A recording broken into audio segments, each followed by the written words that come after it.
I'm very pleased to be here. I've been AWOL for the past 35 years. This is my first trip to Rice since I graduated, but I'm so happy to be here. And I think the only advantage to being the first speaker is you can relax thereafter. Okay, these two pictures describe the two things I've been doing: ionospheric physics, and my more recent passion is allowing the police with our system to assist in suppressing gunfire. So here's my career chronological outline. Rice University twice, space science and double E, gamma ray astronomy, RC blind spot, heating the E region, in return to heat Jeffrey. And then I went to the Max Planck Institute in Lindau, where I worked a bit with Jules Fea, Stanford Research Institute, did the gunshot locating system. I founded Shotspotter in '94, and then worked part-time at NASA Ames, doing some planetary research, actually. And then we got, in 1902, we got some financial backing so the company could really grow. And now we're in 80 cities across the country. Don't you 65? What did I say? On the 90.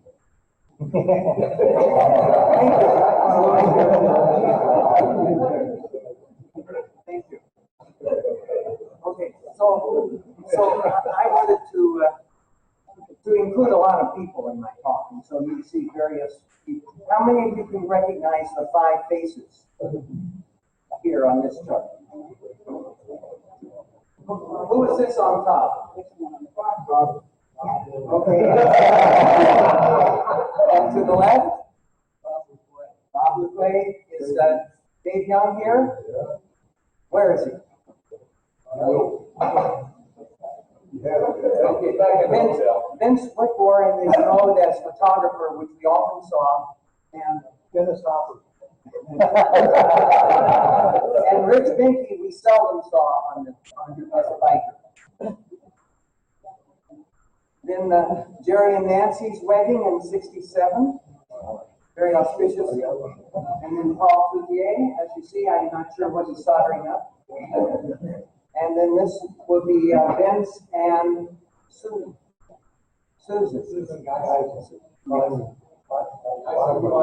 Neat alignment. And then Bob Harper is serving at the Arecibo Observatory volleyball court. This is Louis Duncan, and then myself and Jerry and Nancy again. This is on the day that we passed our qualifiers. We were very happy. And then here is 2 informal. I'm doing 2 informal shots of Jerry and myself looking at this at the gamma ray telescope, which is the first one that was flown, and the stated objective was to measure the spectra of the Crab Nebula. And Jerry, will you be talking about this? No.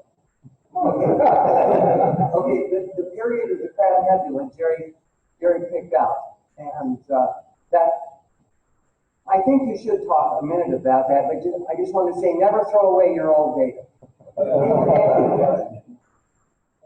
And then Vince and I and Charlie went to the Astronomy one day. Oops, pointer here.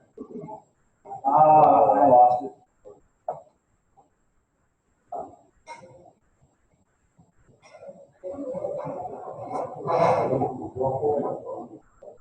Okay, does anyone know in 1968 what political convention this would be?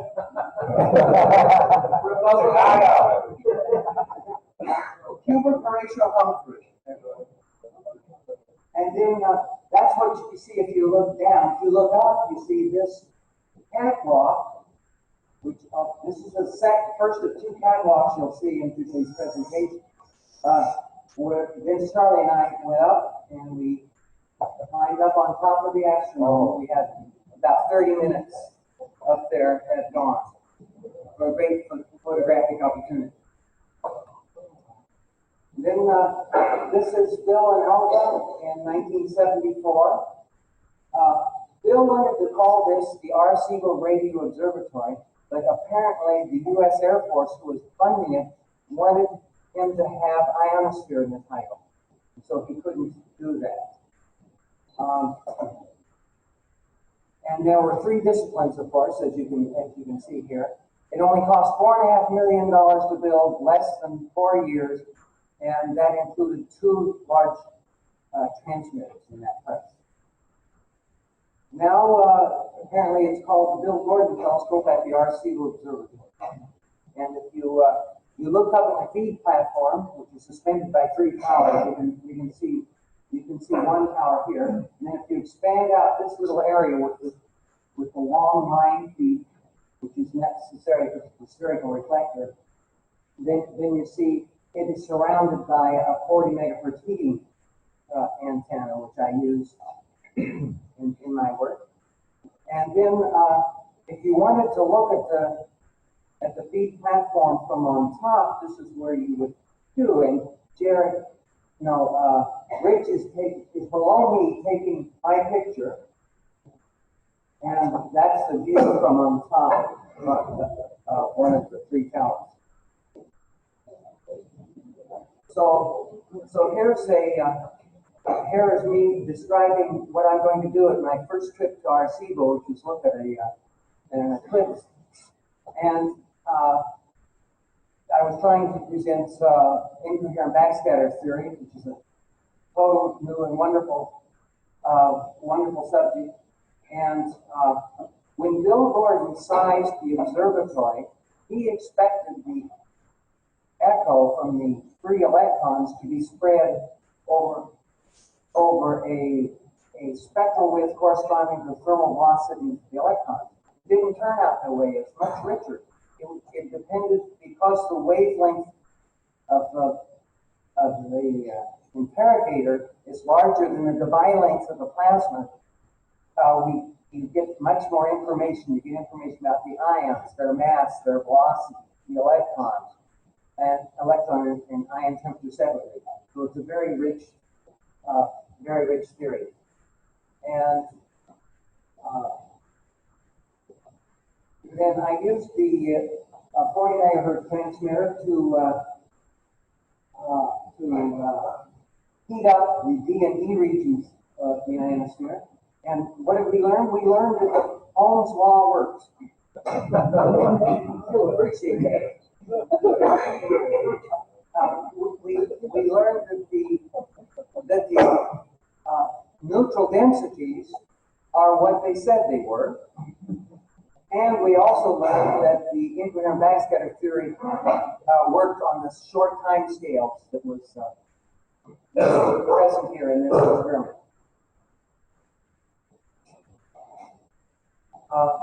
Now, for those of you afraid of heights, take a look at the two men suspended below here. They are. I don't know if you can see the wires there for the antenna.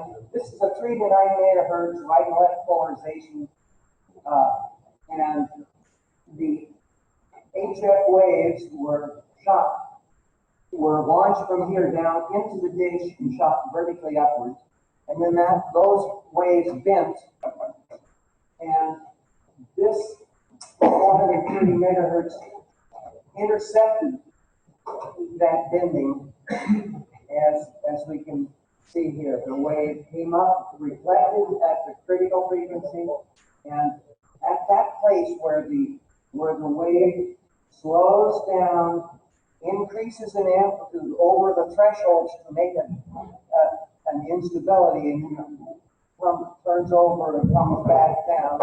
So this swelling allows us. Oh, we have a great family.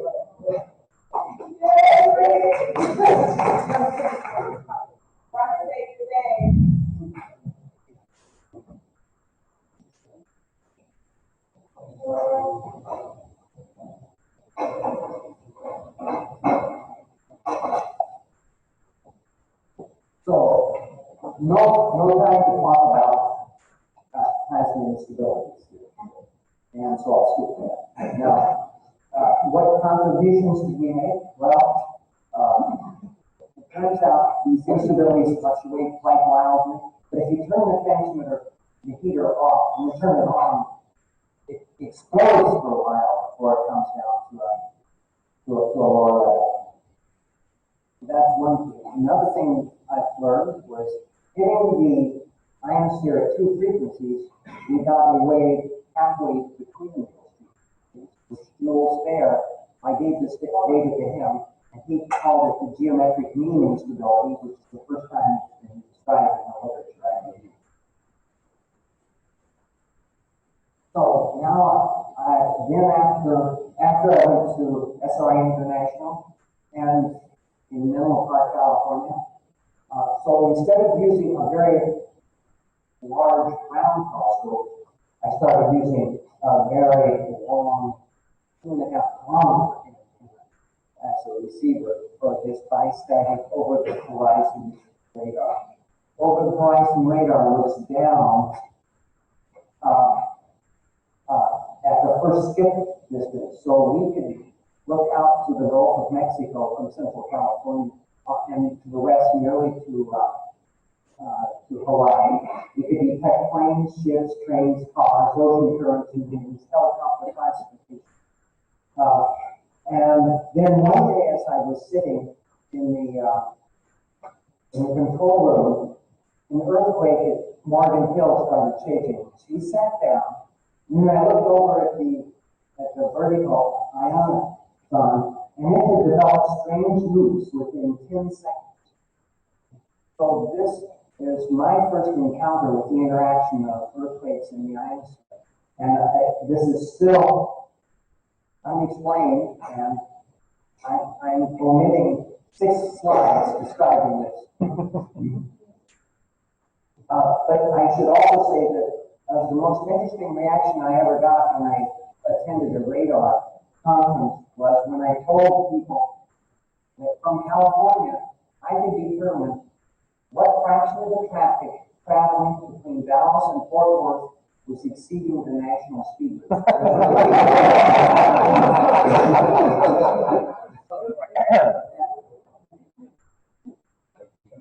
Okay, now I'll go on to what I've been doing for the last 16 years. And this shows this is my present passion in trying to assist cities. I'm in the yellow zone. 2 minutes for a big passion. Okay. I just wanted to say that our third customer, Glendale, made this hanger to put on residents' houses when they went out. And there was a gunshot at their house. If they weren't there, they would put this hanger on. So I don't know, they were under observation. And how does the gunshot system work? Well, a shooter sound takes a known time to travel. You do multilateration, and you can get the location. We're pretty good. We can detect 80% of the outdoor gunshot, and our median error is only 30 feet. If there were no buildings to refract around, we'd be under 10 feet. And then this is how it was developed. This is my grandfather's piano. And much to the dismay of my wife, this was a laboratory. So, in the next stage, I burst balloons and fireworks around my house. The third stage was a paid $25,000 contract to install this in Redwood City, where they had a problem with the Hispanic community of shooting a celebratory gunfire. So let's. I don't have time. You can imagine what a gunshot sounds like. And this is sort of the most disturbing result. In 1 month, in a city in California, we get all sorts of gunfire. We have possible gunfire, single shots, multiple shots, and notice there's very few 911 calls. And when the 911 call comes in, it's typically 500 feet away. We also have, this is my second to the last slide, we have placed in Kruger National Park the test system. This is a possibility for us. And then we had thunder captured by Shotspotter, and I just this month sent a message to Art asking him, so I hope we can have a collaboration